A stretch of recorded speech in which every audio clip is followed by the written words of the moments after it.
Hi there, and welcome to the Alberta Update. A look at what's happening in your province. I am your host, Bruce McAllister. Thank you for being with us today. Coming up, the Premier is going to pop by some encouraging numbers about the reduction in crime and serious crime in Edmonton. We'll tell you what's behind that. Plus, the Premier with a bet with her counterpart in BC. We'll tell you about that. Minister Jason Nixon will chat with us about some changes to legislation and some incentives to get some more housing built in Alberta. And Minister Matt Jones will be here to talk about jobs, the economy, and the growth that we expect to see as Alberta is bucking the national trend and really booming. But let's begin, as we always do, with the Premier, who's taken some time to join us. So, Premier, see you're in an Oilers jersey. It's hard for me to look at that, but I understand it's that time of the year.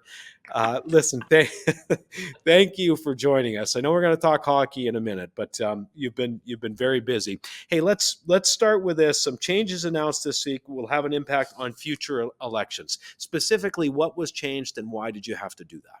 Well, we're bringing through some major changes to our Emergencies Act because you have to remember last year the writ dropped May the 1st. By May the 5th, we had to establish our Emergency Management Committee of Cabinet and declare a province-wide state of emergency. Ultimately, there were over 45,000 people who were evacuated across multiple jurisdictions, and a major firefighting effort that had to take place that involved the federal government as well as the armed forces, as well as municipal governments. And what we had happen all through that period of time is people asking, are you going to put off the election? What about the people who've been displaced? Is it appropriate to even do any fire updates in the middle of an election period? And we just can't go through that again, because I can tell you there are a lot of decisions that have to be made. You have to figure out how to be able to get resources in the right place. We had to deal with the Red Cross to be able to raise money. We had to affirm emergency payments. East Prairie ended up having multiple homes lost. And I don't want any future government to have to go through this weird period of not knowing whether they can speak about this or not, when it really should be all hands on deck when you get into a hazard season. So we know that May is fire season. June is flood season. So the obvious solution seemed to be to align our election date with in October, which is when we normally have our municipal elections. It's when most provinces end up going to the polls. And so we put that forward as one way of us to be able to manage the emergencies in future. Well, and Premier, I've heard you talk about this going beyond partisan politics, and it does. So, listen, makes sense. Thanks for updating us on it. I want to ask your thoughts on some of the news coming out of Edmonton. I think the police chief there directly linked a drop in crime in that city to the amount of officers, the new officers that your government and Minister Ellis have put on the street. So that's got to be meaningful news for you to hear.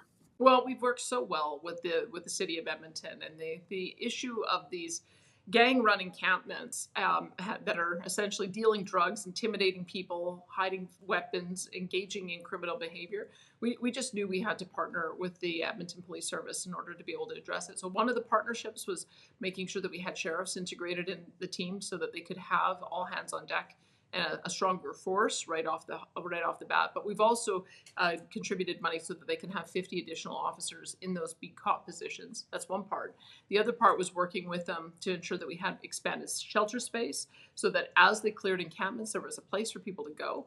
And then a navigation center so that we could connect all those individuals the vulnerable individuals who've been taken advantage of, quite frankly, by these gangs and organized crime, get them the help that they need. We were so pleased to be able to get 900 people connected with 3,000 different services, get them on the road to recovery if they have an opioid addiction, get them shelter support, get them ID. There's still more work to do. We have about 200 to 400 people, the chief tells me, that are hardcore drug addicts. We're going to have to take some more effort to get those folks into care. But in the meantime, I'm glad to see that the encampments the vast bulk of them have been cleared, and it looks like it's having a positive impact on public safety and bringing crime rates down. Well, let's stay with the subject a little bit, pivot some. I know you're aware with what's going on in BC. I'd like to ask you about it concerning hard drug use. The province there has asked the federal government, and I think they've agreed to support them in their desire to decriminalize hard drug use. Sorry, recriminalize hard drug use after decriminalizing it initially. It sounds confusing, but their approach clearly wasn't working. Can you speak to that? And I guess what we're doing differently here in Alberta? Well, I think that they had hoped that by providing a government prescription for hydromorphone, which is a very powerful opioid, that it would allow those who are addicted to drugs to have a safer supply, and so there would be fewer opioid deaths. And unfortunately, just looking at the evidence, it hasn't turned out to be the case. They had 2,500 opioid deaths last year. I mean, ours is very high too. I think we had 1,700, but it's clearly not working the way they had hoped to. And then in addition to that, they were beginning to see that there was an open defiance of the law in public parks and playgrounds. They went to court to try to get that the ability to do enforcement. The court turned them down. And then we began hearing that frontline nurses were saying that in the name of harm reduction, that they were being asked to fill people's crack pipes and pour them alcohol, couldn't take firearms or weapons away from them, weren't allowed to stop drug dealers from coming in and giving them a new supply. And so I think what they realized that it was beginning to cause a lot of harm to their frontline workers as well as to the public in general, and asked the federal government to rein it in. Now, I think they're still going down the decriminalization path because I think they're still allowing people to use these hard drugs for personal use. We're not taking that approach here. We take the approach of recovery first. We want to ensure that people have a pathway to get well, get off their addiction, and be able to get their lives back. So I'm glad to see that they're addressing the worst parts of the social harm, but I think I still feel pretty confident that the emphasis we're putting on recovery is the right way to go. You bet. Hey, we had some great news recently from the oil and gas industry and the economy, I think, in general, for that matter. The Trans Mountain Pipeline is operational. It took a long time, but it is operational. Can you put into perspective what that means for Alberta? Well, it's a pretty remarkable achievement when you think about a pipeline that's been in operation since the 1950s, and the idea of twinning it began in 2013. There have been multiple premiers as well as different political parties working together to make that happen. And, the Prime Minister, to his credit, it probably wasn't very popular in his caucus and cabinet, especially with Stephen Guilbeault there. But he did agree every step of the way to continue providing it the funding to get it to the finish line. It's disappointing that we have a regulatory environment in Canada that has now made it too risky for private sector operators to build a pipeline. We've lost Northern Gateway because the federal government canceled the permits. We lost Energy East because the permitting process was taking too long. Keystone XL got canceled. I think we should take a look at this and say we actually can achieve and build these huge nation building types of infrastructure projects. We have to find a way to do it better. And you can have cross-partisan support to be able to do something that's pragmatic and in the interest of the country. And this will be. When Coastal GasLink and LNG Canada opens up, that will help our natural gas prices and also help our neighbors receive a supply of cleaner burning LNG. But with Trans Mountain, we're already seeing shipments going to China, shipments going to India. It's going to open up our markets. It's going to reduce the discount that happens on Canadian oil because Canadian oil has been landlocked and backlogged. And so this is, I think, going to be extraordinary, not only for our province, because obviously we will get more revenues, but we'll also see more revenues going to the federal government, which will allow for them to be able to support all of the provinces in various transfers. So this is a win all the way around. And I think we should be encouraged that this can happen. And I think we should see more of it. Let's end on oil, a different type of oil. You're wearing the Edmonton Oilers jersey today. The Edmonton Oilers are on to the second round of the playoffs. They're playing the Vancouver Canucks. Now you have a bet with your counterpart in British Columbia. Let's hope you win that bet.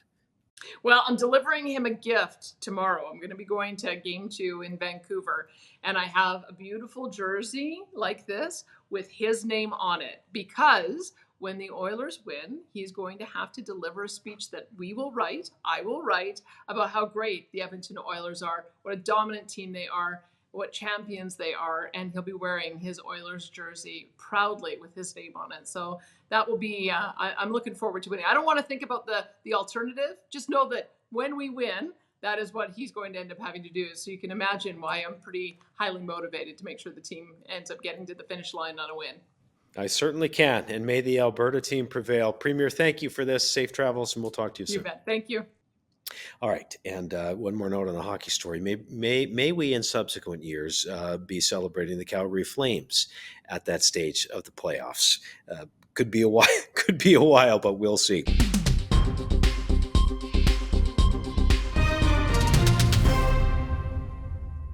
The Alberta government has introduced Bill 20, the Municipal Affairs Statutes Amendment Act. The goal of this bill is to make local election processes more transparent and to make locally elected officials more accountable to the people that elect them.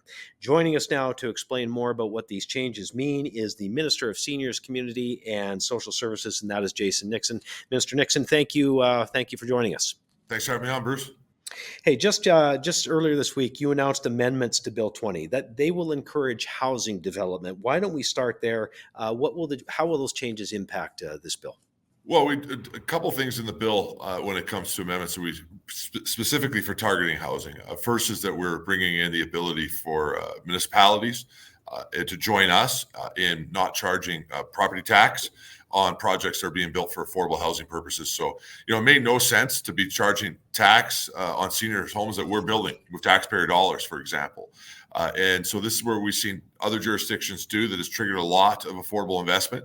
The federal government just recently also removed GST from affordable housing projects. So this is a way for us to be able to match that ambition.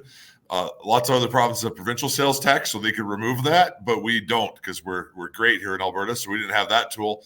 But we were able to remove property tax, which is going to bring on more investment and make it a little bit easier for our affordable housing providers to build. We've also made some adjustments to the Municipal Governments Act that should remove some of the red tape that's been getting in the way of building new homes, most of which, from my understanding, most municipalities agree with. And it's just going to continue to accelerate building permits and help us with our objective of getting more homes built for the people in this province.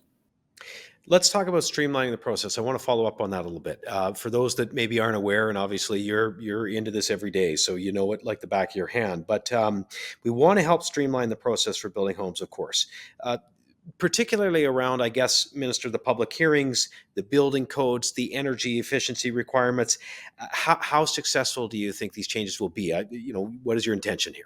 Well, you're exactly right. I mean, this is what we mean by removing red tape. It's simple things that can help with the municipal process. Still make sure that individuals and municipalities can have a say about what's taking place in their community. We don't believe in the federal government's blanket rezoning decisions, for example. We want to be able to make sure communities can make decisions. But we don't, if we can eliminate some simple steps in that decision-making process to make it efficient and then ultimately build more houses, we want to do that, right? So, for example, there's some steps where we don't need to have 2 or 3 hearings. There's some steps where extra paperwork is requiring more time to be able to get a building permit through. And so this has a variety of components of that just really fix that up and help municipalities be able to move with speed once they make a decision that will ultimately result in more houses being built. And I have to say, Bruce, I mean, this is what we have been doing in Alberta since the start when it comes to housing, really focus on reducing red tape. And right now in our province, there's over 10,000 new housing starts. Last year at this time, it would have been almost half that amount, right? So it shows that these simple red tape measures are having very big results for minimal taxpayer investment. And that's what we want to be focused on, is making sure our industry can do its job. So the focus, Minister, if I'm hearing you correctly, these changes are going to build on some of the other work that your government is already doing to streamline these processes. Is that it? Yeah, we went out, me as the minister in charge of housing, passed my overall housing plan through cabinet. And one of the components was to make sure that all of my colleagues focus on specific red tape measures that they can bring into place to help me with my objective of building more homes. And so in Bill 20 is Minister McIver, the Minister of Municipal Affairs, is taking those steps to meet that objective and to support me. And so this is Municipal Affairs working to reduce red tape to help me build more houses, which is exactly what we want to do. Okay. Anything else you want to say about Bill 20? I mean, there's been some criticism out there. I know you guys have addressed that in the House. We've heard it all week long. There's been columns pro and against, and some of your municipal partners have had some concern, and then that's been alleviated. Anything else to add to that bill? Well, I'd say this, Bruce, I've been in the legislature a long time, so you see bills come in, and sometimes you'll see some controversy about components of it. I want to stress, what is being discussed that people have concerns about in regards to Bill 20 is very small. I mean, this is about a half an inch bill that does a lot of great things, including bringing in accountability to our municipal election system, making sure that the right people vote in the right place, and making sure that, we know who's donating into politics, and also these red tape measures that help build housing. And vast majority of the province agrees with those components. And so it's not abnormal for one or two parts of a bill of this size to not quite hit the target. And that's why Minister McIvers went out and said, look, we're open to adjustments to those components. And I think this is just good government that you see from our government regularly is we hear when we've made slight mistakes and we make adjustments. And that's why we have an amendment process in the legislature. I'm real confident that Minister McIver is going to get this right. And we're going to continue to do great things like we're doing with housing in this bill. Minister, we always appreciate you taking some time to join us. Thank you. Thanks, Bruce. Take care. All right. There's Minister Jason Nixon. Well, Alberta's government continues to push back against the federal government's ban on plastics, despite a federal court ruling that these regulations were unconstitutional.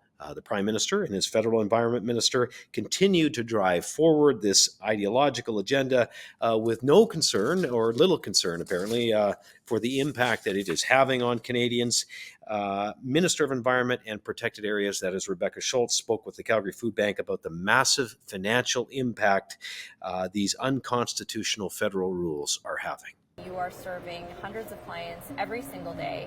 Can you tell us a little bit about how, whether it's federal or municipal bylaw changes on plastics, have impacted your clients? Gosh, first and foremost, I think it's really important when we have this conversation that we say we deeply care about the environment. We have one distribution center in our city. And so we have folks who are sometimes taking 2 or 3 buses, they're doing transfers, they're taking cabs, all different volunteers are driving them, different ways of getting to this facility to get 10 days of groceries for a family of 4, a family of 5, a family of 6, and to get that home without any means to carry it, truly. And for us and our resources that we're spending to serve the community, reusable bags cost significantly more per unit than a plastic bag or even than a compostable bag. Yeah. And so for us, if we have to then channel our resources to the purchase of reusable bags, that is money we are not spending on food. Seeing people come in with suitcases. Yeah, because they're going to get on the bus with Yeah. 10 days worth of food. And how else would you do that? And like sometimes you see people and like they have like a baby in a stroller and a toddler and a suitcase. Yeah. And how would you ever get that home? So Of course, I've talked a little bit with Calgary Co-op and how they're no longer able to use their compostable bags. Are you able to use those compostable bags? we are not. Okay. We are not. We fall fully into the same legislation as all retailers do right now, the way that it's written and the way that it's been approved by the government. Okay, so I understand that previously, before this legislation was brought into place, you would maybe spend $3,000 a year on bags. Now, if nothing changes, that cost could be anywhere up to $70,000 a year. How are you working to address some of those costs? Because I understand you're doing some creative things to get around that. Yeah, we're trying to do everything we can to not have to divert money from food to bags, because we want to spend our money on food.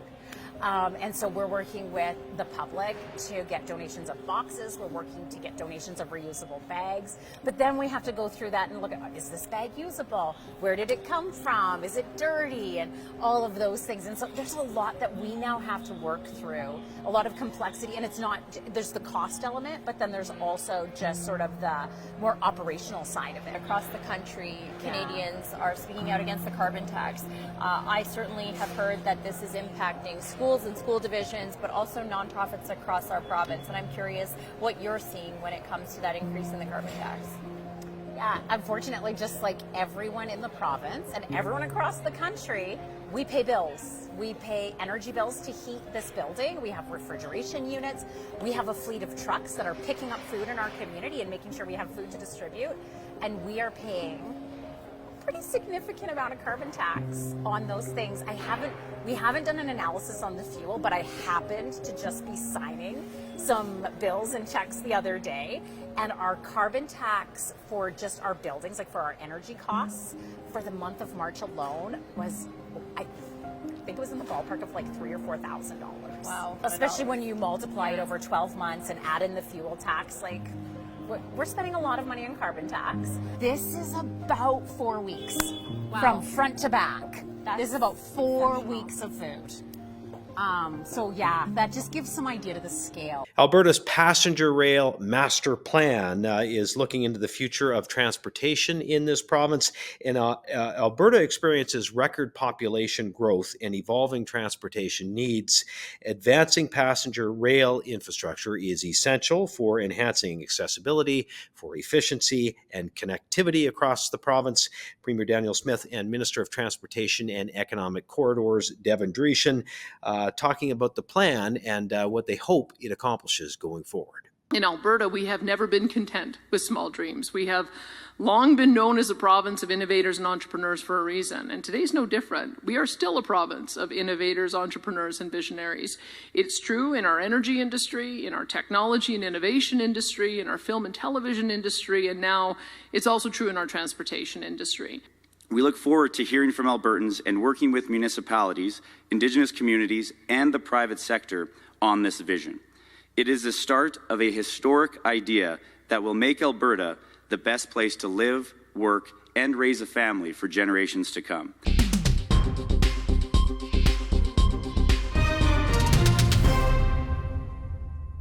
It is Economic Development Week here in Alberta, and what better time to talk to Minister Matt Jones. He is the Minister of Jobs, Economy and Trade. Minister, thank you for taking the time. Thanks for joining us today. My pleasure, Bruce. Let's start with the great news on Alberta's economy. Things are really looking good here. In fact, I think we could say booming. I understand we're leading the country in per capita investment. Is that correct? And what's contributing to it? Absolutely, and that's because you've seen Alberta successfully attracted tens of billions of dollars of investment, including Dow's Path to Zero project in our industrial heartland, which alone is going to require upwards of 7,000 workers on site simultaneously. So just last week, Minister, there were three investment growth fund project announcements. Tough to keep track of. There's so much going on in so many ministries, but I know this is your bailiwick. It's the one you keep track of. Tell us more about these projects. I guess what role government plays in them and what you hope to see happening. Yeah, so within the Ministry of Jobs, Economy and Trade, we have a deal closing incentive program called the Investment and Growth Fund. And one of our partners, the Invest Alberta Corporation, uses this to really get investors over the fence and to choose Alberta when they're choosing between our province and another jurisdiction. So a few recent highlights of those. New Cold is building a facility that's going to cost over $200 million in the Coaldale area. And that was awarded a $2 million investment and growth fund. These create jobs in rural Alberta. We expect to very quickly recover that grant from their income tax and economic contribution. Another one, Logistic Unicorp, which is one of the largest uniform manufacturers, certainly in Canada, maybe North America, is partnering with a Frog Lake First Nation on a new hemp facility in Elk Point. And basically, they're going to be using hemp to help manufacture uniforms. So again, they received a modest about $1 million from the Alberta government through the Investment and Growth Fund, and it's going to lead to local jobs in an area that really needs it. And the last one I'd like to highlight on is from my neck of the woods, Calgary, Goodleaf Farms. This was actually the first ever recipient of the Investment and Growth Fund. They used the money they put it towards the $55 million construction of a vertical farm in Calgary, which I was just able to tour with Premier Smith. And this was really an amazing facility where they can year-round grow fresh vegetables for local consumption here in the province. Fantastic news. Thanks for highlighting them all for us. Listen, the flip side of this is all of these projects require skilled trades workers to complete, to build. We've got a shortage. Clearly, you're aware, the government's aware. What are you doing to address that? Yeah, we're doing a lot of things across government that I'll try to touch on here. In jobs, economy, and trade specifically, we're going forward with a phase of the Alberta is Calling. And this time it will be specifically targeting skilled trades, and it will have a moving bonus to offset their costs from relocating from another province to Alberta. So as of Q3 of 2023, we had 80,000 job vacancies across Alberta. 20,000, or roughly 1/4 of those, were in skilled trades and related fields. And we know that to build houses, schools, hospitals, and the job creating investments like Dow that I referenced, we need to have the skilled trades and construction workforce here. So we're launching that campaign. It has enough budget allocation to attract 2,000 workers. And we're also doing other things. We're esteeming the trades in our K-12 system. We're going to be trying to get high school students to get their hands-on experiential learning related to trades. And we're going to tell them about the job and career opportunities in the skilled trades, what it will look like, what they could earn, because it is a substantial and rewarding career. And last, we're also doing targeted seat expansion in our post-secondaries and technical schools so that we can produce more skilled trades. But as you can appreciate, Bruce, that will take 3 to 5 years. We need to address that 20,000 gap today, and that's why we're going forward with the Alberta's Calling campaign for skilled trades.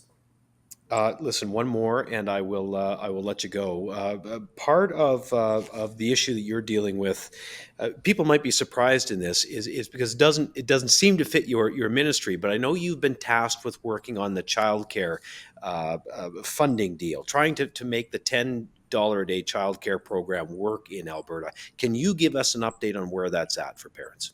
Yeah, Alberta has made remarkable progress on the agreement with the federal government. So over the last almost 3 years, we've created 22,000 new childcare spaces. We have 40,000 more children accessing licensed care than we did before the agreement. And we've added 8,500 or 47% more early childhood educators. So again, remarkable progress. And as of January, we've reduced the average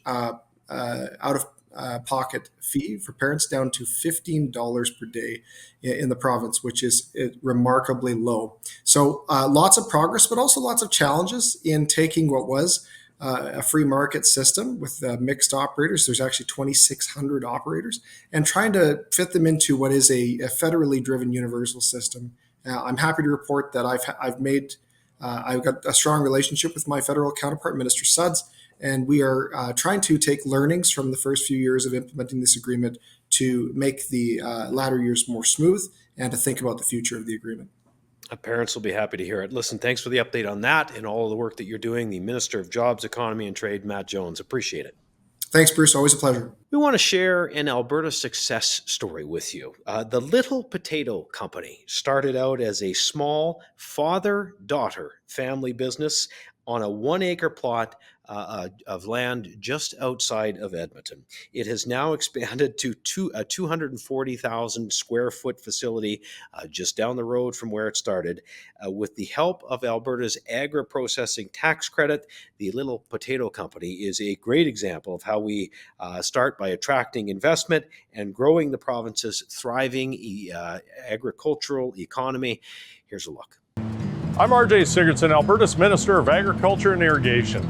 I'm here today at the Little Potato Company's new and expanded 240,000 square foot facility, a truly impressive addition to the Nisku Business Park. As a key industry, Alberta's government is committed to supporting the continued growth and development of the province's agriculture and agri-food economy. That's why our government developed the Agri-Processing Investment Tax Credit Program. Under this program, corporations must invest at least $10 million to build or expand a value-added agri-processing facility here in Alberta to receive a 12% non-refundable tax credit for eligible capital expenditures. Through this tax credit, we are working to create the right conditions for food and ag processors to invest in our province, grow their businesses, and create more jobs for Albertans.